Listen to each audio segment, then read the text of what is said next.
Hello, everyone, and welcome back to this week's edition of UBV Presents the Black Notes. I'm Leon Mallet, here with my two organizers in arms, Mr. Avi Hodges and Mr. Matt Clayton. Let's go. Uh, Today's notes, we are going to be discussing sports gambling.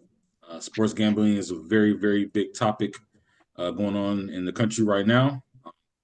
Pretty sure everybody knows the Super Bowl recently passed. Seen quite a few commercials regarding sports gambling. A lot of stadiums, since it has been legalized, have sports books within their actual stadiums. And gambling is something that's a very big, uh, revenue generator, I guess you could say, within the country. But there's also some other aspects of sports gambling that potentially could take heed to, affecting you as Black Americans. So, just starting off with, gentlemen, why don't you guys kind of discuss, your thoughts as far as, where the whole sports gambling sector is in this country, particularly over, let's say, like the last 2 years in particular. Yeah, so I go first. What's up, fam? What's up, UBV fam? So my take on it is that sports gambling is kind of like a Pandora's box. It's open now. It's out there. You can't watch a TV show without seeing Jamie Foxx, LeBron James, Kevin Hart. These players pushing these products. Uncle Shannon Sharp. You can't. They're everywhere. Whether you're watching sports, especially NBA, you see it everywhere. So my take is since the Supreme Court allowed this to happen back in 2018, it's been like an open door now. So I feel, and it's just my personal opinion, I feel like in particular, NBA sports in particular is the gateway drug. It opened the door up to these sports gambling. So case in point, I was at a Washington Wizards game, and I was in DC a while ago, and I went to Washington Wizards game. This is the first time I actually seen this in person. So I'm going with a friend. We're going to we're just in DC having fun. We go to a game, and I saw like this booth, and it was like a whole it was like sports betting. I'm just like, Mm. what is this? like what is it? I didn't know what it was because I never seen that. And I was curious. And so I went in there and they were like placing bets before the game even started. And it was like this whole back room or something like that. Now remember back in the day, only how you would see this kind of stuff unless you had to go to Vegas. You know what I'm saying? Like now Hmm. it's brought to you and it's on your phone now. It's in your face. So everywhere you go, you just see sports gambling. And I think it's going to be an epidemic for in particular black males because I think a lot of us are going to get addicted to this because we consume so much sports and media. And on top of that, our influencers, the people that influence us the most, are promoting this as well. So, what I'm trying to say is, I don't think this is going to be in our best interest. Absolutely. Yeah, yeah, I think it's gonna be dangerous. People are thinking about sports gambling. I just think about gambling in general. So, I think we grew up in, like I said, Metro Detroit, and I'm pretty sure most major cities had some type of casino that was close by. And you knew kind of the routine. You would go, maybe you get dressed up, you go down to the casino. Casino never had any lights. That never had any windows. My bad, they had lights. Never had any windows. Sometimes I know like you used to have free drinks, not alcohol, but just free pop and water. You just go down there and play the slot machines all day. Now they didn't change the game. You can wake up, yawn, go to the bathroom, and gamble in your draws. And I'm just saying, Not in your For draws. real. people gambling in their draws, bro. I mean, gambling while doing Uber and Lyft. Like you go grocery shopping, man. Just place a bet. You see what I'm saying? Parlay, parlay. Yeah. And what happens is, man, I think the level of celebrity influence is crazy, man. For if you a white dude, man, they got Peyton and Eli, man. They tag teaming you, man. The full core press is really on the brothers, bro. You watching your favorite podcast, you're like, oh man, this is good. I'm watching, and then the commercial come on. Man, we brought to you by DraftKings. He's like, fan, you're like, dang, bro. They Mhm. and this is so crazy about the sports gambling, bro. This is so crazy. They got these dudes cross marketed, bro. Like I was watching I think oh man, I think it's Theo Pinson. I can't think of his name. He has a podcast. I like his podcast, whatever. He was like, man, the biggest game is this weekend. I'm like, man, it's midway in the basketball season. He's like Kansas City versus Philadelphia Eagles. I'm like, bro, you a basketball dude. So now with this, they cross marketing each other's platforms, man. It's just a whole thing, bro. So I think it's like to your point, I think it's to open up a Pandora's box, and I think people are going to spend a lot more money gambling than they would have in the past. Yeah, I 100% agree with both of you gentlemen. To me, anything that has a warning label is something you got to watch out for. On Facts. the cigarette box, it says, this can cause cancer. But if you see every single one of those commercials, it says at the bottom, if you have a gambling problem, call this number. Yeah. There's a reason for that. They know how dangerous that this is and what it potentially can be. And when it comes to gambling, you know, it's a vice for a lot of people.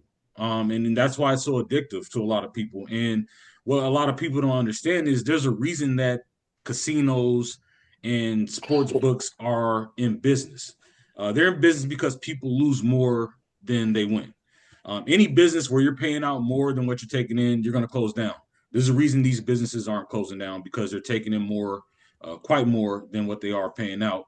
And particularly when it comes to the Black community, I know, like you said, Ivory, we're very influenced by a lot of celebrities, and that's why you see the Kevin Harts and the LeBron James and all these people promoting these gambling sites. And even if you go on, let's say YouTube, if you see, I've noticed a lot of sports news creators on YouTube. They'll have endorsement deals with a lot of people where they say, oh, LeBron James set out the All Star game. But before we get into this, let's go to this spot from DraftKings, Yep. and it's getting fed all over, and it's a dangerous slope because gambling, like I said, I know personally from family members and friends how devastating it can be. I've seen people lose houses. I've seen people lose jobs. I've seen people commit suicide from the ramifications that go into gambling, and it's something that definitely I think is already affected our communities heavily, and definitely will be increasing moving forward as far as that goes. Now, to kind of, I guess you could say, in a sense, play devil's advocate, and this is the pushback that I get from a lot of people that say they push for this whole legalized gambling situation. They say, well, if the gambling's going on no matter what. It was on the black market, before, and that potentially was, with the mafia involved, causing people to potentially put their lives at well. Which I guess you could say in a sense is true because anything that's on the black market, there's always going to be some death and other things that come with that. But with that being said, going back to what you said, Matt, it's a different ballgame when you're, let's say, going to a bookie and placing a bet versus just waking up in the morning in your drawers and Yeah, yeah. placing bets. It's a different ballgame from that. But just from you guys' perspective, with the whole situation where people may say, "Oh, well, this was going on the black market for years," just like they did with prohibition. People were going to drink no matter what. People were going to gamble no matter what. I mean, what do you guys say to people who say, well, this was going on in the black market now that it's legal? It's a little bit more controlled, and people don't necessarily have to put their lives in danger. I guess you could say dealing with the mafia entities like that. You Yeah, want I to take guess that? I guess I go. I think, honestly, some of the sports gambling is so new, I don't really know because obviously with the numbers running, right? Obviously, you get into like I know here in Michigan, a lot of that money funded educational outcomes, right? So they use some of that money for education, things like that. So I know obviously so different places use the money, different ways. I don't know enough right now and it's so relatively new to say, hey, is DraftKings are these online betting platforms? So they're just companies getting rich, or is they really pumping any kind of money back into the local economies? It doesn't feel like, it doesn't feel like it's like you said to your point, the numbers running, where there is it's more done at the state level. You know what I'm saying? You got the state jackpot, and then that goes into a pool. I it just doesn't feel like that. I don't know enough. Maybe it's some type of taxing that goes on. It just feels to me it's like this is these companies are doing they're going to make a lot of money. That's just what it feels like. So it doesn't have that same type of feel that maybe you say legalizing, you know, um, legalizing alcohol and things like that had in terms of tax revenue. I don't know if it's going to create much of a plus. I don't really, and I'm not saying legalizing alcohol created a plus, but it did create certain revenues and taxes and things like that, right?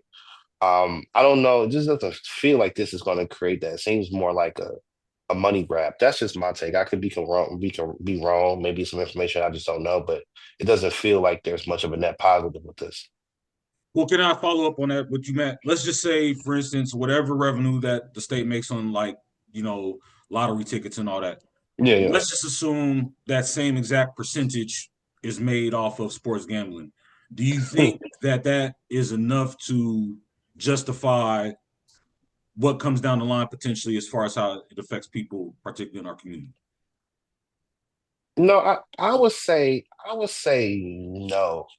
Because I think my grandma played the lottery, and yeah, she had spent some money, but it was 10, $5, $10 a day. I mean, that adds up. Don't get me wrong, but I think the money that people are dropping on like sports betting, it's just a different. It's a different ball game because you can bet on so much. You see what I'm saying? Luca over under 15. It's so much you can bet on. I just think that it's just like I don't know. It just seems sports betting just seems like a whole different beast. Man, guys, what are we talking about here? A drug is a drug is a drug, man. I don't know, like it's a drug, okay? Like people get addicted to this. They spend tens of billions of dollars with scientists, algorithms, technology, all types of tools to get people addicted to this stuff. And they're pushing it out there in mass. So obviously they know it makes money. Obviously it's addictive. Obviously people can't control their impulses and the dopamine hits that they're constantly getting from either winning money or losing money. They know this stuff. So my thing is this: who's out to protect the little guy? Who's out protecting your cousin, your nephew, your brother who may be into this stuff so deep into this that they don't even know what's happening to them? They don't even know that every day their bank account is being drained from this stuff.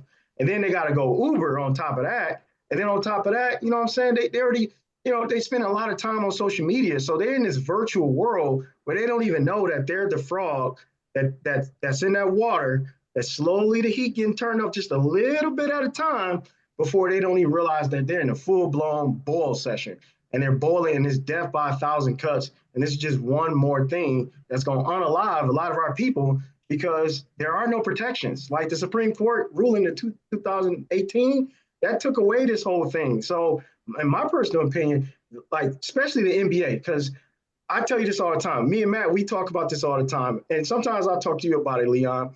When we watching a game, I have to freaking mute the commercials, man. Like it's so much DraftKings, FanDuel, this person doing that, this Yeah. person doing that. I get tired of seeing that stuff, but I know what it is. So if I keep letting this stuff, psychological warfare, getting in my mind, next thing you know, guess what?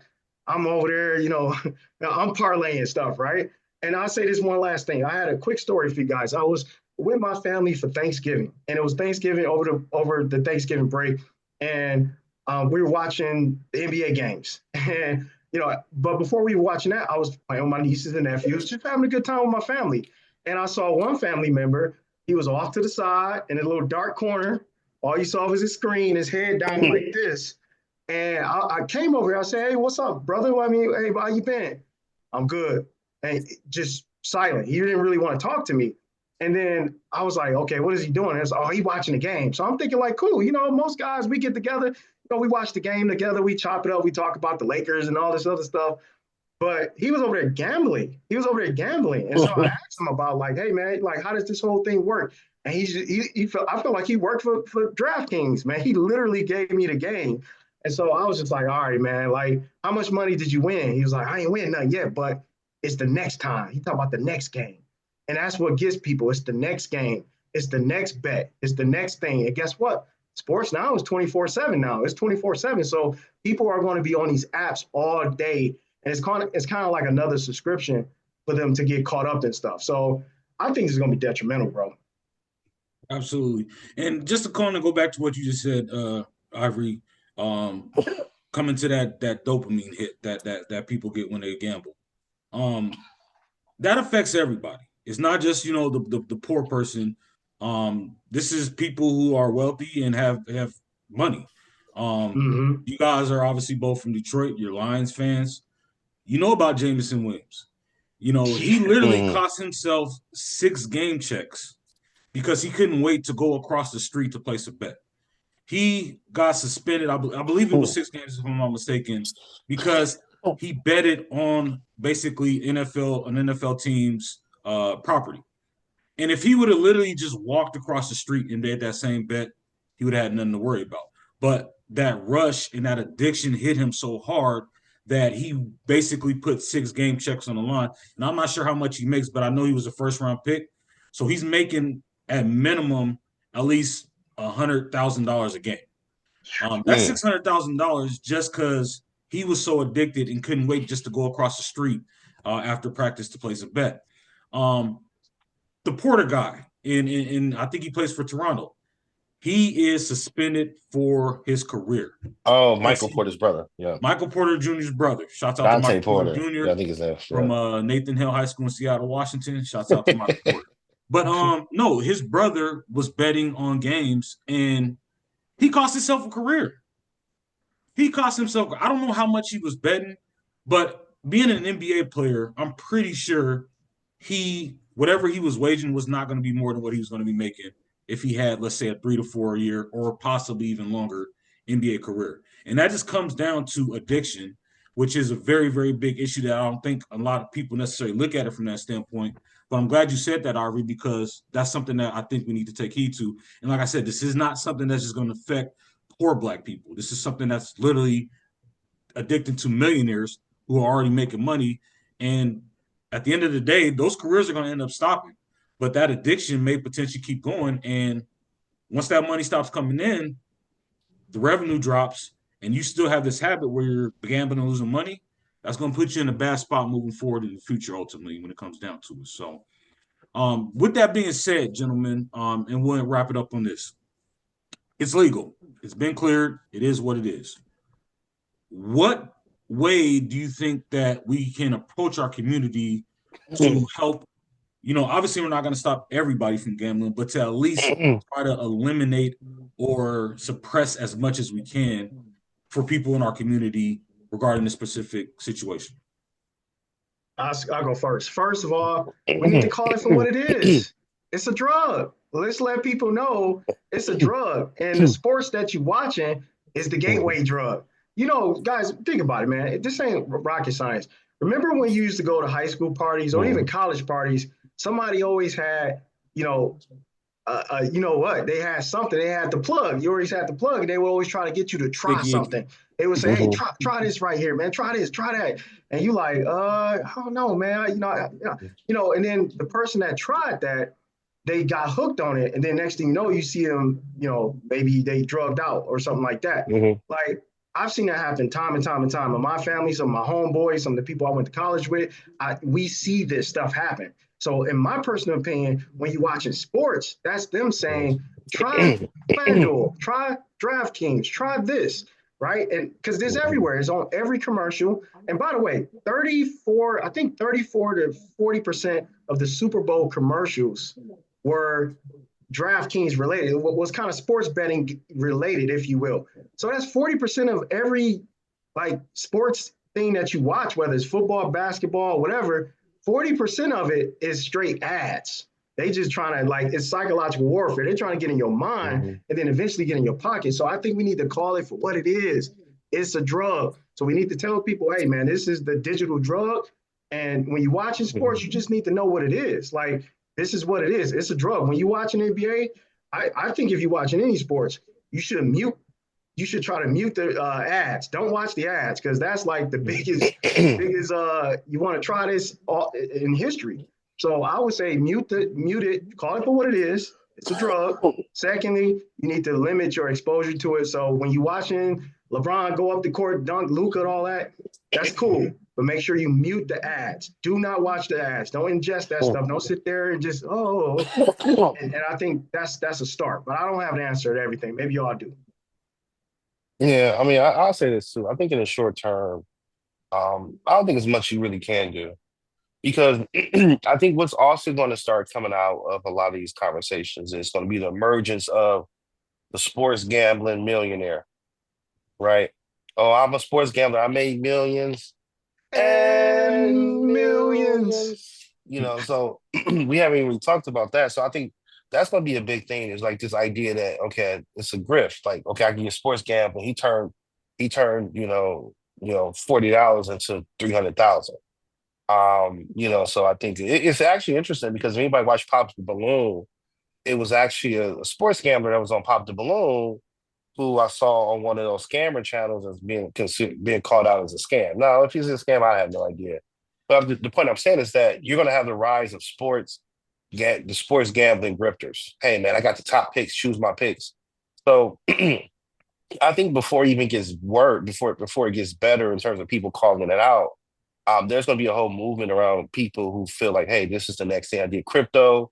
Now I'm moving on to the sports gambling. So I just think it's going to get a little bit worse before it gets better, and then over time, I think it would get called out more. But I think right now people are doing it for fun, and then it's going to give rise to the sports millionaire gambler that everybody's going to be trying to become at some point. Not everybody, but a lot of people are going to try to play that game as well too and see if they can become a millionaire. Yeah, I definitely agree with that. But the thing that most people gotta understand is that um if that person is a scammer and they're, that may be the case. But even if it's somebody who actually went through and became a millionaire gambling, that's the exception. It's not normal. Yep. And that's one out of 20 million people that probably has that experience where they can become a millionaire off of gambling. In the situation, let's say like Floyd Mayweather, I've seen Floyd Mayweather's bets that he posted sometimes, and the guy lose $250,000 on a bet. Now he's in a position to where he could sneeze at that, but the average person is not in that position to be able to do that. And unfortunately, like I said, particularly with how our addiction is to sports in this country, like I already said, it's going to be something that I don't really see how to deter it outside of just trying to spread the word to people and keeping it in their ear. I would say we need to emphasize it, particularly in schools when kids are young, and have a conversation about it. Now, I that's a very sensitive subject when you say bringing it to school. So I know a lot of times when you bring things to kids, you say don't do that. A lot of times they want to, taste the forbidden fruit because it happens with drugs and alcohol and different things like that. But we got to find an effective way to be able to teach our youth about the dangers of gambling before they get to the point where they're able to do it. And to me, I think that's really the only viable option is that we have to get to our youth before they actually dive into the situation and become full on addicts, down the line. So, um, Yeah, but I would add to that. Let me add to that. I would say one of the most effective things, and I'm not saying on some scared straight type stuff. If y'all remember scared straight, they'd take you to prison and then show you the most roughest guy in the jail and then say, hey, don't be like this guy, he'll cut you out. I'm not saying that, but I do think that we need to go back to some old school case studies. Like, let's get the person that did the most. They did the most in this sports gambling stuff. They did the most. They lost the most. They strung out, whatever the case may be. And we need to make that person a billboard. That person need to be an influencer and to spread the word and say, hey, look, I lived what you lived. I did what you did. I experienced the highs. I got the lows. I went through all the little ups and downs, the parlays, all that stuff. And this is what my end result was. And if you don't want to be like this, then take my advice. I think we do need to get back to some scared straight gambling style. So we need to get that type of person who lost it all and let them be the biggest billboards for change. Because I think if we don't do that, I think what we're going to have, to you guys' point, we're going to have a lot of people who are just addicted to gambling. They don't spend time with their family. They're losing their whole money. They blowing bags. And we don't want to see that happen to people. So that's the only point I add to that. 100% agree. All right. Well, we'd like to thank you guys for taking the time out to watch our video. Please make sure to like, follow, share, and subscribe to all of our social media platforms to get real-time updates on our progression as we build towards the midterms and the 2028 presidential election. Also, please do not forget to take the survey so we can continue to working on putting together the Black Agenda 2028. Ultimately, this is an agenda of issues that affect us as the Black community, which sports gambling, I think, is one that may need to be discussed as well. And us as Black Americans in the United States, ultimately, what we're going to do is take these to local and federal politicians in order to have them audition for our votes for future elections. Our vote is powerful, and we need to make sure that we let politicians on both sides know that we understand this and that we will ultimately hold them to the standard to show us that they deserve our votes. Now, to take part in the survey, you want to make sure you log on to www.blackagenda2028.com and complete the 2-minute quick survey and voice ultimately what matters most to you. Also, please make sure that you share that link to the survey with as many people in the Black community that you can. The more voices that we have, the stronger the agenda that we can put together. Ultimately, we want to put together an agenda that reflects the outlook of most of us.